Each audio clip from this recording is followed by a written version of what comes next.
Um, welcome to Tyler and David this morning. Thank you for being here this morning. I'm Bryce Johnson. I'm the BIA CEO. And I'm familiar from last time you're running, so it's exciting. Thank you to all the members that are here this morning. We also have some BIA staff who are West Fargo residents joining us today as well. So yeah, yes. And I just want to give you a heads up, we are recording the session so we can share it with members as well. So just be advised of that. We're very proud to have two candidates here for the West Fargo City Commission. There are two positions open. Two of the candidates couldn't make it this morning, but everyone did fill out the questionnaire. So thank you for that. And we know that's a time consuming endeavor as well. And our members do have those questionnaires available to them so they can look at that. Just in a little background, we host these events to allow our members to get to know all the candidates and make informed decisions. So we appreciate your time for being here. The BIA is comprised of nearly 700 members, and this gives us an opportunity to really share information with our members, but also whoever is elected. We're here as a resource group, whether you're running for public office or you're in public office. We are happy to be a resource and provide you with the data on what the challenges are for home ownership, to provide the housing products that we provide, what the regulatory codes and for financial situation, interest rates, how that plays into the industry being able to provide the product that the market is asking for. So feel free to contact us anytime if you're looking for data. But yeah, we are a resource, and the goal is to keep the building industry vibrant, because often what it really means to a community is economic vitality. If there's building and construction occurring, that's jobs that are evolving. That means people are buying, renting, they're living and investing in their community, and in turn they're shopping, and you're building that tax base. So that's what we're all after. So a couple of just ground rules for this morning. I'm going to have our members introduce themselves and how they're with their company names too, and how they're involved in the association. We'll have you take 2 minutes to introduce yourself and share what your ideas and platform are. We have a system in place, so at the 30-second mark, Elizabeth will hold up a yellow card to let you know you're getting close. Elizabeth is the BIA education and public affairs specialist. So she's the one that's been doing all the work to coordinate these events. So our thanks to Elizabeth for all her efforts as well. Please respect the sound of the bell once we are at a stop point for your time. Respect the bell so that we can keep moving on to the next question.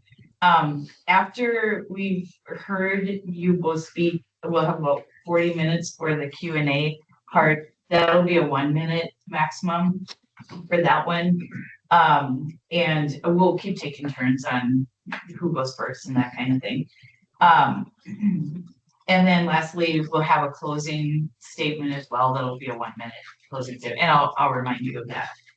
So, and apologies if I'm not sharp and I make mistakes. We've had the mayoral debate for Fargo last night, so we're all a little, that was a long evening, but it was very interesting. So with that, what I would like to do is ask our members to introduce themselves, company, and along how you're involved with the BIA. And why don't you just throw into what your specialty is in very quick description. So Trenton and would you guys like to go first? Sam Boblitz with Cascade Community Land Trust. Trenton Garrett's Cascade Community Land Trust, also the chair of the Public Issues Committee this year. Specialty, so yeah, just like 10 seconds. We do affordable home ownership for low to moderate income households. Perfect. Tim Gower with Bell Bank. On the board, I'm the ambassadors, executive committee for the board of directors here. I handle all of our construction team for builders on the residential side. Elliot Steinbrink with HMF Contracting, commercial residential construction. It's president of the BIA Foundation for 2026 and sit on the public issues committee. Amanda Olson, director of accounting with the BA. Sorry, mouthful. My name's Lynn Pins. I'm the membership development coordinator here at the BIA. Paige Feeney, and I do events and marketing here at BA. Sam Haven, Dabber Custom Homes, Public Issues Committee, and Custom Home Builder. Lydia. BIA Communications Intern. Thank you. Elizabeth. Oh, sure. I'm Elizabeth Kozel. Grace mentioned my role earlier. Thank you for being here. Awesome. All right, so with that, why don't we start with David on the end and we'll come this way and with your introduction, 2 minutes. My 2 minutes? Yep.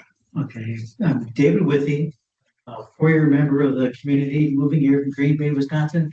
It was just getting too hot there. I want to go someplace really cooler. Forgot about the summers here. I like living in we like living in West Fargo. It's a great community to live in. But there are some issues. I've been a founding member of West Fargo TAP. And as a result, I've attended most of the commission meetings for the last 3 years in West Fargo. Seen a lot of good things. I've seen some things that perhaps could be better. As a result, I have 3 primary concerns. First is finances, not just because of the 3% cap in the state, but also because West Fargo's been spending a lot more than it's been taking in every year. For the last 7 of 8 years, they spent more. The last 4 of those years, they spent first $3 million more, then low $4 million more, high $4 million more, then $13 million more. Well, I'm not sure how your business would run. Any of the business that I ever ran in was with it. We wouldn't be surviving with that type of spending. We have to get those things under control. Second thing is that concerns me is that there's been a lot of turnover in the managers in West Fargo over the last 5 years or so. And a lot of good people are there now, but any coach will tell you, you can recruit good players who are qualified to be on the team. That doesn't mean that they're starters. They got to be coached up. Our players are qualified for their roles, but need to be coached up in their positions so they can do their jobs better for all of us. And finally, we've got infrastructure issues that we need to handle. And that's what things that comes with growth. And we need to be able to do a better job of handling.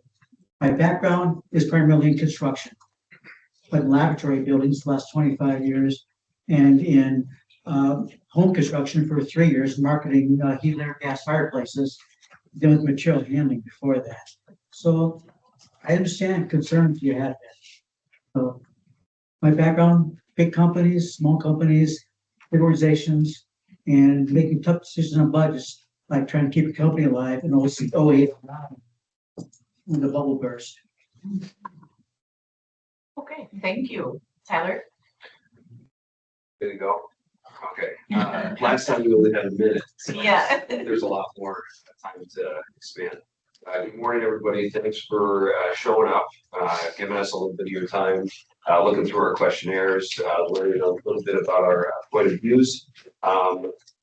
Really appreciate it. I know time is valuable these days, and there's a lot going on. My name is Tyler Erickson. I'm 33 years old. I'm an attorney. I work for the state of North Dakota in insurance and securities regulation.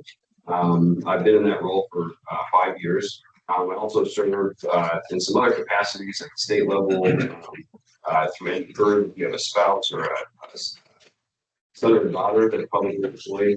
We handle all the administration of benefits at any firms. Because we've got 2 minutes.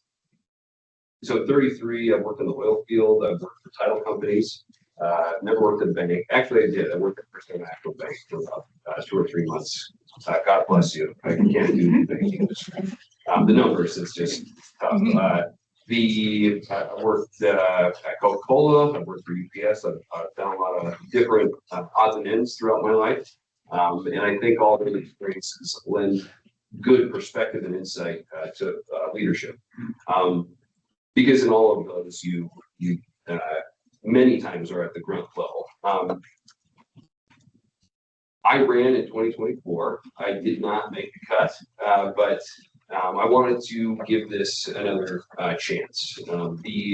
The issues in 2024 are very similar to what we're facing now as a city in West Fargo, but they're different in many ways because of all the issues that you're familiar with: the 3% cap on political subspending, commodity prices going through the roof. There are so many economic and market impacts that everybody's feeling. And I'm looking forward to talking with you guys about that and hearing your concerns, because you're just one of many stakeholders, one of the most important stakeholders that interacts with the city on a daily basis. So weekly, monthly.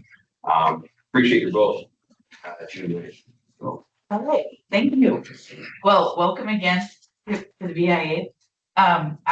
So let's start. And by the way, if you have questions, feel free to just raise your hand or flag me or something so we can add in on questions. It's pretty informal.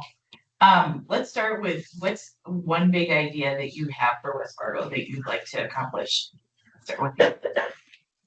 I would say, at this point in time, what I should have mentioned in my intro was, being 33, I think I'm representative of maybe the average, but maybe more closely to the median age of Fargo, Moorhead, West Fargo Metro. I feel all of the impacts of the economics the geopolitical things happening overseas. I mean, there's all these impacts that are hitting us at our wallets right now. And I think, as most relevant to everybody here in the city role and the commissioner role, we have to, for lack of a better term, try to focus on affordable housing. To me, special assessments are a net zero benefit to residents. It makes things more affordable. And that's just going to be my stance. Like last time at Waffle Line, special assessments to me are just generally beneficial to residents overall. The only downside to that is how that's affecting the city bond rating and what the future 15, 20-year outlook that has on the city. So I would say do what we've done to tackle affordable housing. All right, thank you. David? Thank you. First, I'd like you to know that I have a lot of respect for that. He's a good candidate. Thanks. My big idea is, I'm looking at the big picture. And things like the 3% cap on property taxes, you really have to look at everything, which a business does all the time. You always look at what do we continue, what do we not continue. Government entities tend to just want to keep doing what they've always done and don't feel the pressure that we feel in running the organizations that we run. My big idea is, I've been following recycling since it was cool, decades, half a century, and believed in recycling, still believe in recycling. But from a city perspective, most of the material that we recycle actually is then taken, is compacted by the city, taken to Minneapolis, ends up in a landfill because we've mixed our glass with our paper. That's a real waste of money. And I think we should be looking at a different way of doing that. In fact, you can't even recycle glass in most places anymore anyways. So it's not done directly with buildings. But if we cut those costs, we make other things easier. All right, thank you. What do you see West Fargo's most urgent housing challenge and or opportunity is, and how would you address it? David? I want to make sure you understand that I don't think I know everything. I might sound like it many times, but opinions. But that's where we always need input from other people. For housing, I'm not telling you anything you don't know. We don't have much land to develop right now in West Fargo. And we don't want to have the type of issues that we've had in the past, though. Lagoons, space land becomes available, conversion land becomes available. That becomes a possible development land. When I've looked at things like the zoning maps and things in the past, it's like there's a whole hopscotch. That's how everything was done. And I know that a lot of exceptions are made to the rules. I think that we need some good, understandable rules. Everybody follows, then government stays the heck out of the way. Let's let you guys do what you do best. All right, thank you. Thank you. Tyler? So affordable housing, correct? What's the most urgent housing challenge or opportunity and how would you address And it? so with the opening of, or the finalization of the Fargo Metro diversion project, that's gonna open up all the land development. And, you know, right now, I think it's pretty commonly understood as the 70-30 mix between residential and commercial, development, in West Fargo. I mean, I think the most meaningful impact we can have with the growth and the development of these new areas is strategic commercial development. We need more Costco's. Costco of that 30%, maybe that's 20%, you know, I don't know what it is. But if we can incentivize factory incentives, you know, they need to be used strategically, especially in this new economic environment where commodities are, we're having 10% swings in oil prices. You know, that trickles down to every facet of the economy and, you know, everybody's experiencing it. If we can, I think the use of economic development incentives could become more important as we move forward and we start developing Northwest and Southwest. All right, thank you. Okay, starting with Tyler this time. What are your thoughts on communities offering incentives for housing and business development? This is my same exact answer as I gave last time. My sister's 24, her boyfriend, I think it's 24, 25. She just graduated from T-Spa. She's gonna make 20 or 30 grand a year maybe. He works at OK Tire, maybe you make 70 grand. You know, you get 100 grand household trying to purchase a house nowadays. And that's the demographic that I think of. The most barriers to entry are on the polars of the income spectrum, the older fixed income and the younger, that don't have as many years in the economy. So I think that to your tax abatement is necessary just to be able to allow people to get into the door. You know, the use of special assessments, it reduces for the bankers PMI, your down payment. If you need 3 to 5%, that's what the bank will lie. So you need less money upfront, and then you're able to, share in that appreciation. You're able to, pursue and grasp at the American dream. So incentives, I think, have to continue. Thank you. David? Thank you. Tough question. Specials are a challenge because just like buying a house in the first place is tough, being able to afford the taxes afterwards that keeps being thrown at you is tough. Any place else we've ever lived, there wasn't such a reliance on special. Things like infrastructure were paid for from the general budget. And it doesn't mean that specials weren't used, but they were used more on a rare occasion. And the general population built it up. Otherwise, why don't you just say, like in my neighborhood, I'll get together with my neighbors and we'll set up some toll booths. And because a lot of other cars drive through our neighborhood, they don't pay anything on the known overlay projects, for instance. They still wear it down. I think we have to be open to ideas from people who are more involved with the projects. Best I can tell you. Thank you. David, start with you. How do you work with individuals that you disagree with? I've always taken the perspective of people is that, give an example, JC's once had a discussion, he finally said, Withy, you know what your problem is? I could tell him lots of ideas, but I didn't think it was my job to help him make his case. I said, no, what's my problem? He said, you always think you're right. And I said, well, don't you? If you don't think you're right, I have no respect for you. Of course I think I'm right. The difference is that as soon as you tell me something that tells me I should change my mind, I'll change on a dime. People got upset with me at times because I did change my mind because I got better information from somebody. So when people disagree with me, I'm assuming it's because they got better information than I do. So I should at least listen to them and respect them because at some point I'm going to need them also. Just like with every employee you've got. Thank you. All right, thank you. Tyler?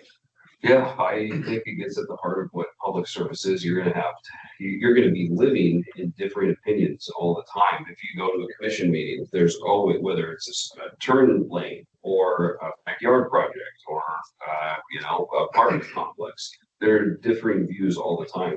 I think principles of respect, mutual respect, understanding the perspective, willing to listen. I think that those are all, in any relationship, that those are the key to, success. You have to find some common ground between each other. So Yeah. Common ground. Okay, awesome. All right, Tyler, you did mention the 2-year property tax exemption for residential construction. Do you want to elaborate on that a little bit? And Sure. whether you're comfortable with it? Yeah, so my house was built in 2018. I moved into my house in 2023. So we didn't get the experience of the benefit of the abatement. So I don't have any anecdotal, like, oh man, I got slammed with, the taxes on the back end and it was just such a surprise. I don't have a story about that. What I thought was interesting was in the questionnaire, I can't remember if it was PIAs or somebody else, was, mirroring the Minnesota one where you apply for, it's like a rebate program. Yeah. That was an interesting, I had friends that live on the other side of the river there, and I think that could be something. I think we have to look at all the different tools to make affordable housing, to lessen the barriers to entry for people to enter into the market. But just the sheer reality of supply in the market, I think that's the biggest. Barrier. So. Okay, thank you, David. Thank you. We moved here 4 years ago, brand new house, 2-year abatement. My wife was excited about that. And I said, well, just remember, it's going to change in 2 years. And in 2 years, when it went up, she was like, what? Where'd this come from? You know how this is affecting us? I said, well, I warned you about that. My concern with the abatement is that the difference between a luxury home and a tract home. People are buying what they want or can afford. West Fargo is a place that's a wonderful place to live. You don't need to have abatements or to attract people there. It's safe housing, it's little crime, anything else. They don't need to make a decision based on price. So I'm hoping that there are better ideas and how we can do this. And we have to be open to what those ideas are, because we still have that 3% cap to deal with one way or another. All right, thank you. Are there I think David, right? Yes. Are there any policies or ordinances in West Fargo that you would like to see changed? Don't start the clock yet.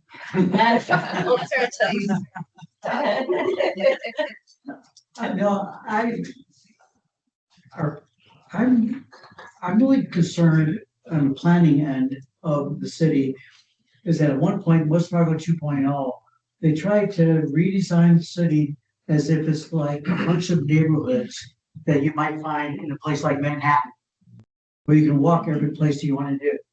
Well, then you look at the lights, just to try to do it with the lights. And only recently they said, well, we have a serious problem with people leaving events and they can't walk across the 32nd Street. That's because you didn't plan properly for it. I see that there's a lot of times where there's just been poor planning. You look at downtown West Fargo, it's not the same as it used to be. There's about half the parking there used to be. There's not the attractions that used to be for downtown. I think we've got to settle better on what we want to have where, and then leave it to people to make it happen. All right. Thank you. So most recently, and it's really the only one I have to pick with the commission, is the short-term rental ordinance. But you guys are probably all familiar with, what short-term rentals are, how they're operated. I currently, as far as I know, I don't have any short-term rentals in my neighborhood, but the problem that I have with it is there was an ordinance passed in 25 that allowed people to, commercialize their residential property. My issue with that is right now in the West Fargo City ordinance, there are multiple commercial uses that you can make of your property. You can run a salon out of it, you can do a daycare, you can do all these things, but all of those have to be, what's the word? Yeah, you improve.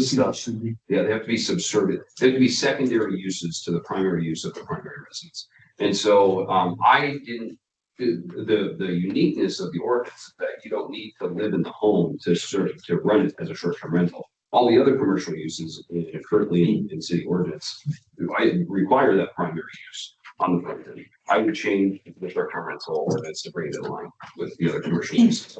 Okay. Tyler, what suggestions do you have for increasing attainable housing in West Fargo?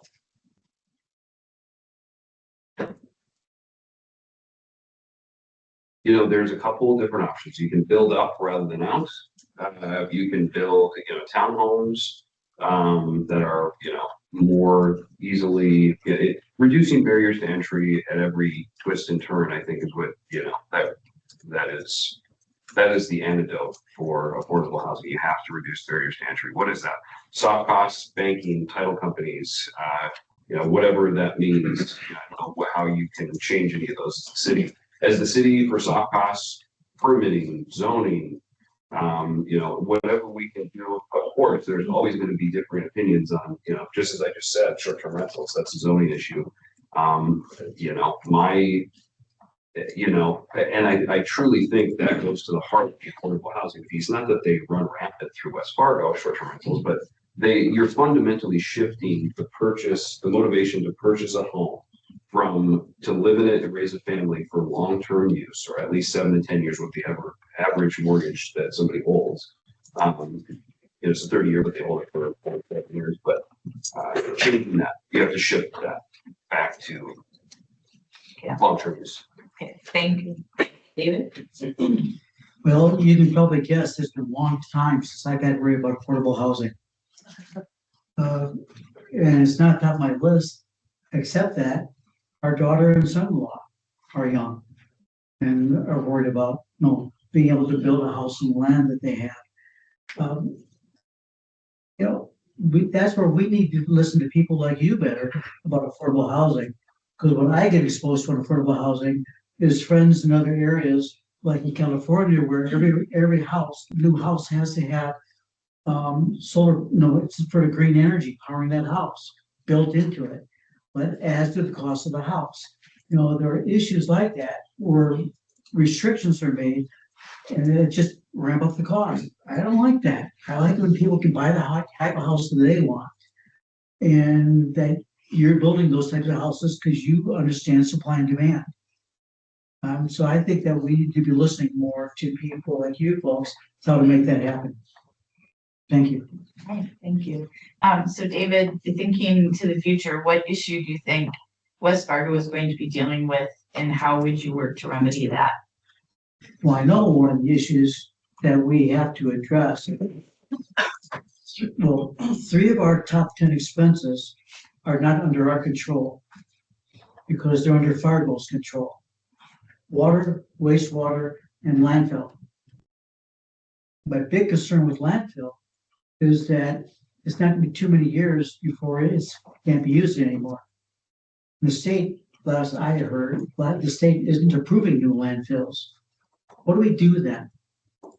I mean, people, that type of hand that people want to kick down the road because it's not exciting, but that's going to be an expensive proposition that we have to address somehow. So that's one of the hidden issues that concern me, as I'm sure there are others, but that's one in particular. Thank you. All right, thank you. Tyler? I think, for West Fargo, it's without a doubt just the opening up of the new development and protecting the commercial corridors that, whether that's use of economic incentives. We just got Coca-Cola across the river, that's what we have to do to move the needle. And as for opportunities, just being very strategic and very thoughtful about how we're developing the commercial corridors in the new areas, because that's the green light everybody's waiting for, so. All right, thank you. Tyler, West Fargo is working on a growth area master plan to plan for development on the boundaries of the city. Two primary areas they are looking at are the northwest of I-94 and southwest of I-94. What area do you think the city should prioritize first? That's the multi-million-dollar question. I don't know. I think that I've heard through the grapevine that there's developer interest south of the interstate because I think it makes the most sense. I think that, it's the easiest, maybe to just go in and, break ground on. I think what's gonna rule today is what's ever easiest to bring infrastructure, underneath, the diversion. So, or under the interstate or, and I think that that's gonna be north of the interstate. So I think that will kind of determine the trajectory of where we begin. Infrastructural kind of, that'll be the big deal. Okay, thank you. David? Well, you're asking me a question on an area that I readily admit that I'm not an expert on. And it isn't top of the research projects that I've been involved with West Fargo. But it sure seems logical to look at north of the highway just because you already have things that are built in for the industrial base. And I really think one of the big strengths of the whole entire Fargo Moorhead area is that we're regionally located really well. We have two big highways and we got a lot of people around us who need to be serviced. So I would look at that northern part, just because I think it'll be easier to fill in, but I'm not an expert on these things. I expect other people, are developers and others, and bankers, to give us advice on that stuff. Thank you. Thank you. David, if elected, what would be your top 3 priorities? Well, I think I've already mentioned those. My number 1 priority is helping them get the finances in order, and not just because of 3% cap, but because they're spending money in ways that can't be sustained. Second is if we can coach up our managers, they can run the whole organization better. They can do things like managing the commissions that they work with. Just do their jobs better. The third is I think in big terms. And the third one is that we need to plan better for the future. I've seen most organizations don't plan out far, but we have to plan out far. My industry association, we set up goals that were 30 years out. They're still using that 30-year plan because it gave them vision to help them with their 5-year plans. I think we need to do more of that. Thank you. Adam? So, broken record, protection of the strategic commercial development for the new areas, dealing understandably however we can with 3% cap, because that's not the elephant in the room, it's just an economic reality that's been legislated, and that's going to be a new, that's just going to be increasingly not challenging, but it's just going to be a headwind that is going to need to be addressed at every political subdivision level. And I really don't see it, affecting anywhere except for salaries and wages. That's going to be the biggest economic impact at the political sub level, I think. And so that goes hand in hand with retention for, institutional knowledge. Nobody really likes the phrase, but there's value in that. There's a lot of cost savings in retaining people. And so really only 2. It's the protection, moving the needle in the commercial and residential to alleviate property tax burden in residential homeowners, and understanding and navigating the 3% cap. All right, thank you. If elected, what does success look like for you in the commissioner's role, Tyler? I think, BIA, Realtors Association, nonprofits, working with every single stakeholder to know that they're valued and they're heard, and I think, I can't remember who it was, but listening is so much more important than us sitting up here and talking to you about something you guys all know well better than we do, that we're students in those chairs many times. So I think that that's the most important thing to keep in mind. And that's how I look at the position, is that, we're elected to serve you, the industry, the residents. And, however we can do that, I think you have to start with listening, being a good listener. So. All right, thank you. David? If I'm elected at the end of my term, I'll be happier than a pig in mud. If people will say our sales taxes are being used efficiently. Because I was walking around getting signatures from people, that was their biggest concern. At the Board of Equalization meeting last week, one of the first questions asked was, besides, like, I don't see how our assessments go up that high, but what are you spending our taxes on? What are you spending them on? No, I'd like people to know that their taxes are being spent efficiently and effectively and to their benefit. I'd like people to know that we were successful in things that came in tackling the hard questions that we had to address. I'm a blocking and tackling type of guy. I'm not the wide receiver that's going to get the touchdowns and the glory. I believe in blocking and tackling, and as a team, I would be happy, once again, happier than a pig in mud, the people that said, you guys really did a great job. Thank you. Thank you. Does anybody have any questions? Anything? Trent? I got one. Oh, Elliot, okay. Oh, Trent. No, you really. I couldn't tell if his arm was raised. So I have a tense nerve issue right now. Oh, Now I get this close and I sit like this. Okay. You go first. You go. Okay, I'll quick run. On both of you talked a little bit about in some cases, a lot about the 3% cap on property taxes, and that's causing problems with the budget within the city. Number one, do you feel that it is a spending issue or a revenue issue? If you feel that they're both, which is the greater concern? Go ahead.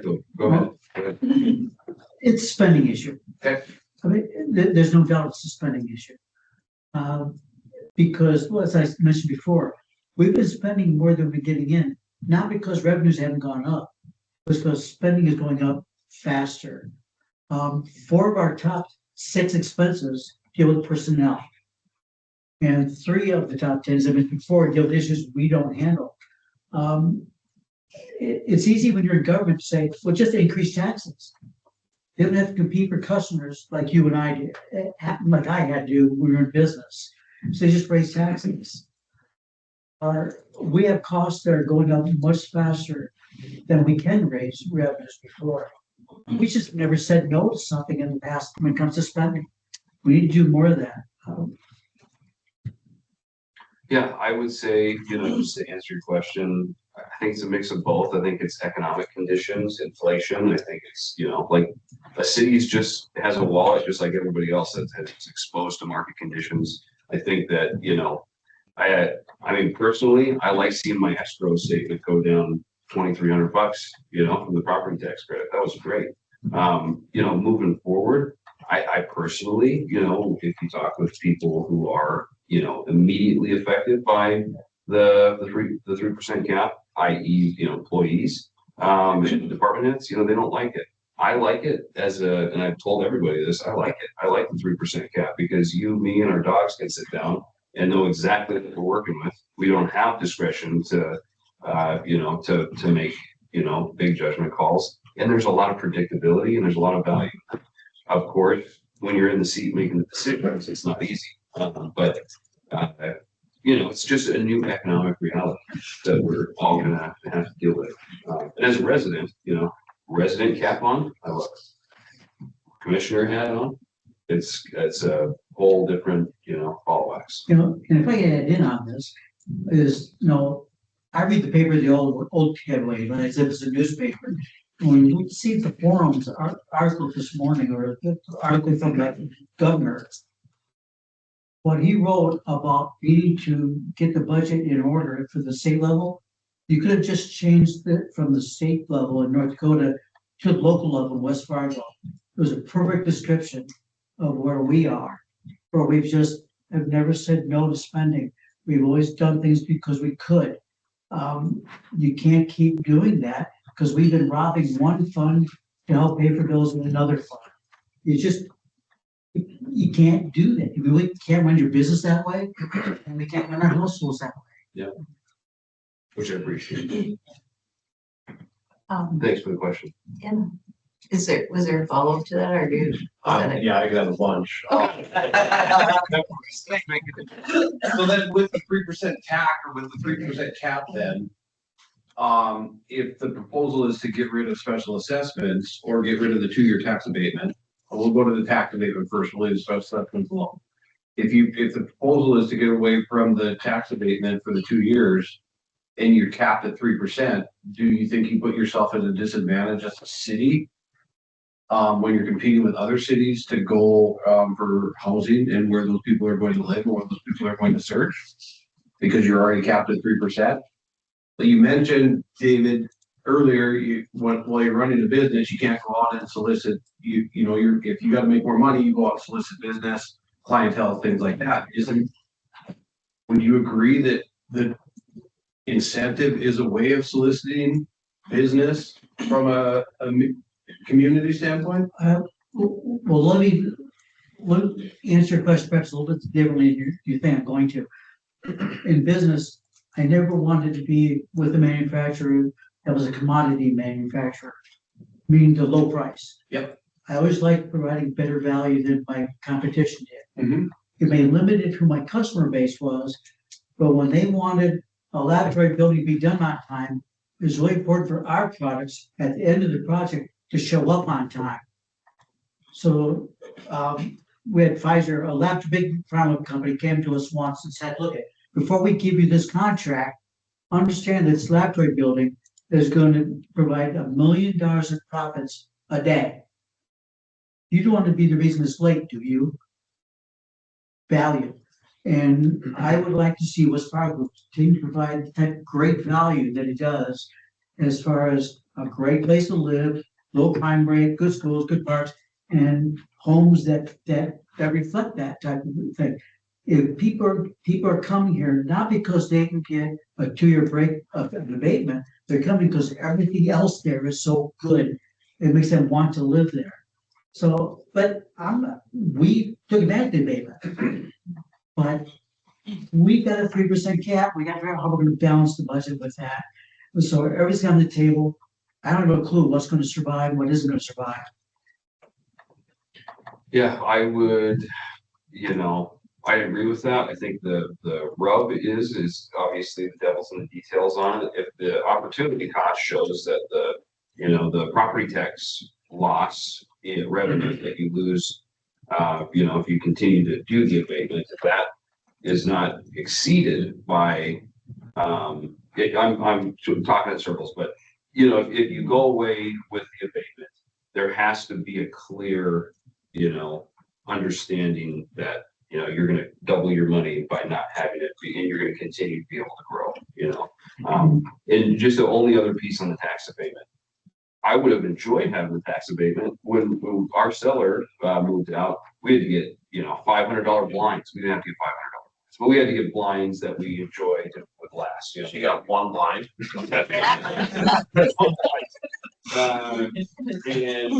Towel racks, we probably put in another, 15 grand into the house. It would have been nice to have, feel that. A little asset, yeah. Especially when you're buying a new construction, so. Yeah. Which is, typical, in the Fargo. So, and that's the fish, like, we didn't need the abatement. Right. We didn't need it. And yet we got it. It made no sense to me. But you had more, you spent more, so we were picking up sales tax. You don't know my wife. The beauty is with the abatement though, that if you're trying to get young families out of multifamily, out of renting to invest in your community, become the fabric of your community, that little bit of incentive broadens your tax base, that their kids are going to the schools because they're now part of a neighborhood. So, and it just offsets it enough those first 2 years. Granted, it all, the idea is to understand the same with our property tax breaks from the state. when that ends, Mhm. it's probably gonna end someday, you know.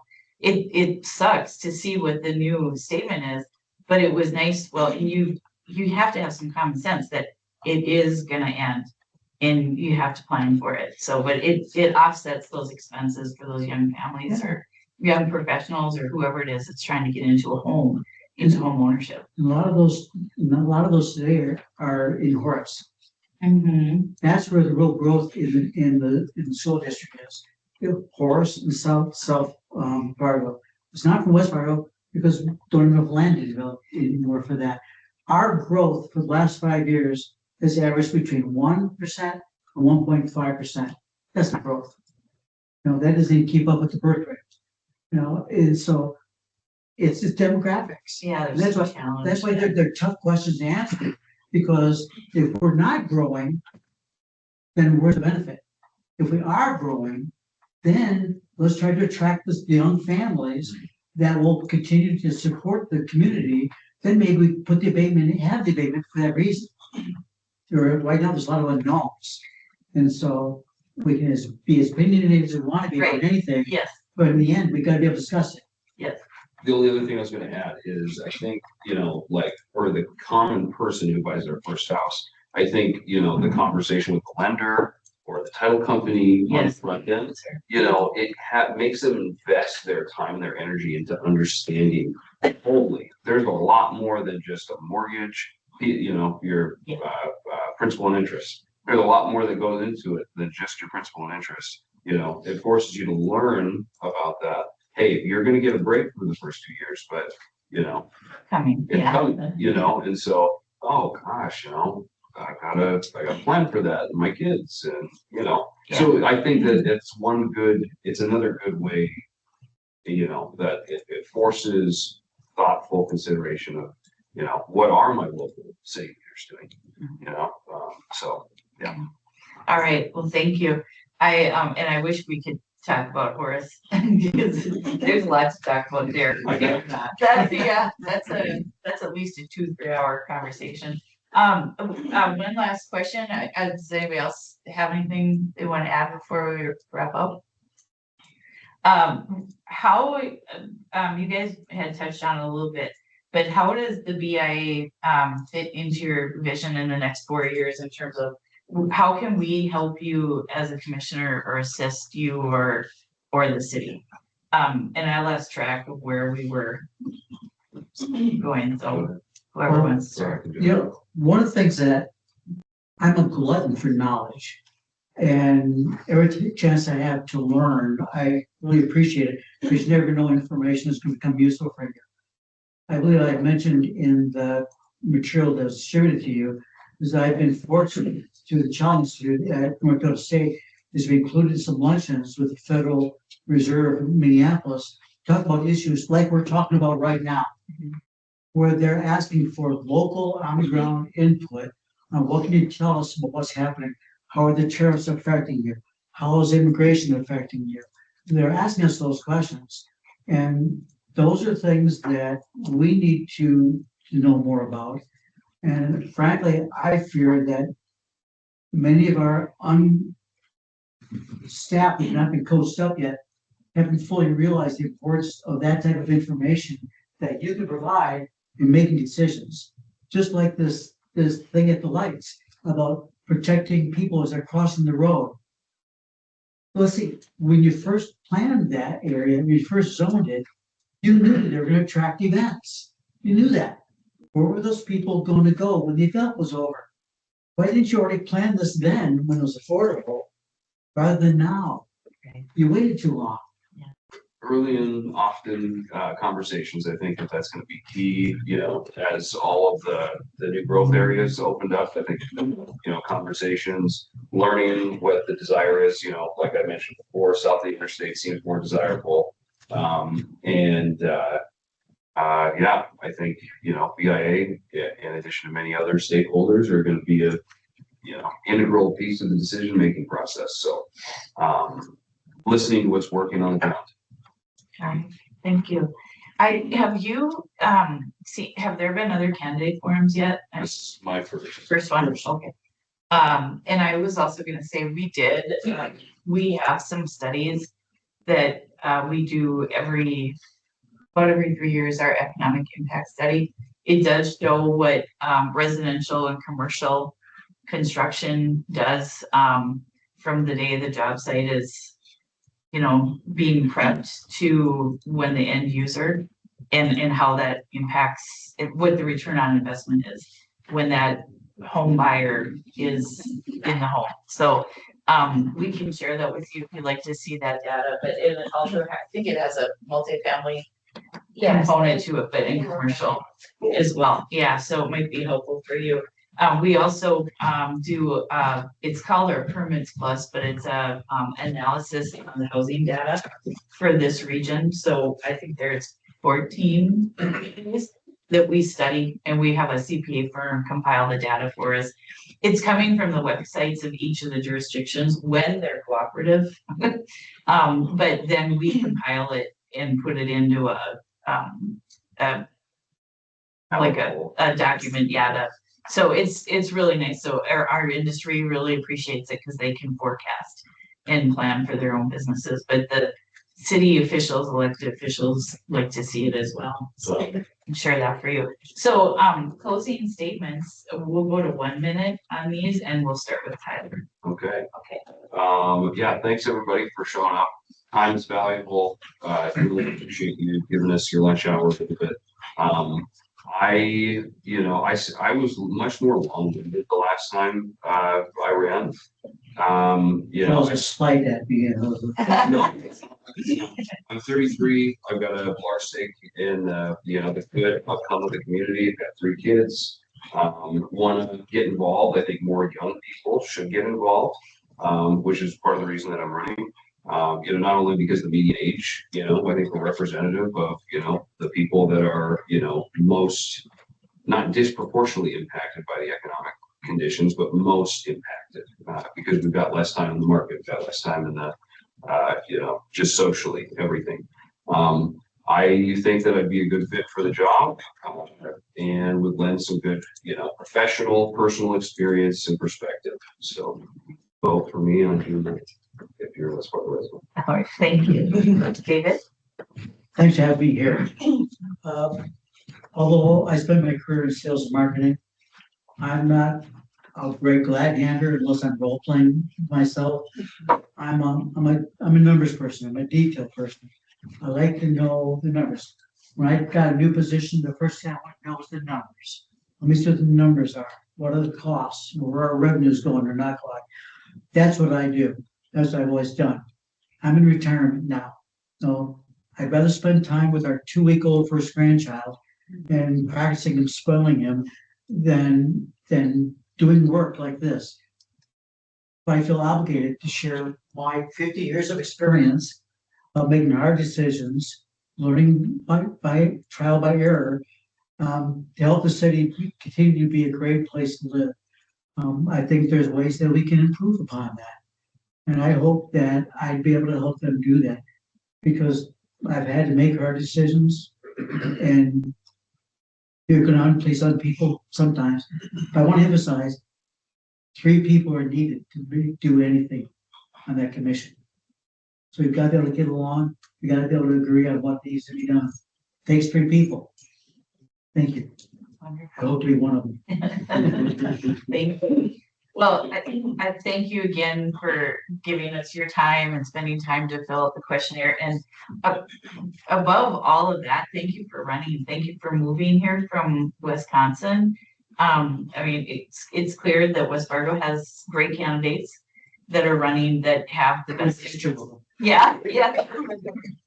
But that the city is going to be in good hands, because there's a lot of rational and also congenial just talk, and it's nice to hear 2 candidates who want to hear from other people, and if you disagree, that you can still have a conversation. We're not, that seems to be getting to be a difficult thing in the environment we're working in right now politically, so nice to see. So thank you again for just even running and giving your time to the community like you are. please remember, these are so beneficial to us to be able to meet candidates and understand really what what they see the future of a community is gonna look like in their eyes. Please feel free to call us anytime, Elizabeth or I, if we can assist in getting you data and information on the region or nationally or comparing other communities. We're happy to do that. We are always very appreciative of the city of West Fargo when we're brought to the table, that we're not an afterthought. The building industry is key to that economic health of a city. And if we can be a part of the conversation, not as a reaction, oftentimes we can help maybe prevent some bad things happening going down the road. So like you were, mentioning too, being thoughtful and strategic in planning for the future.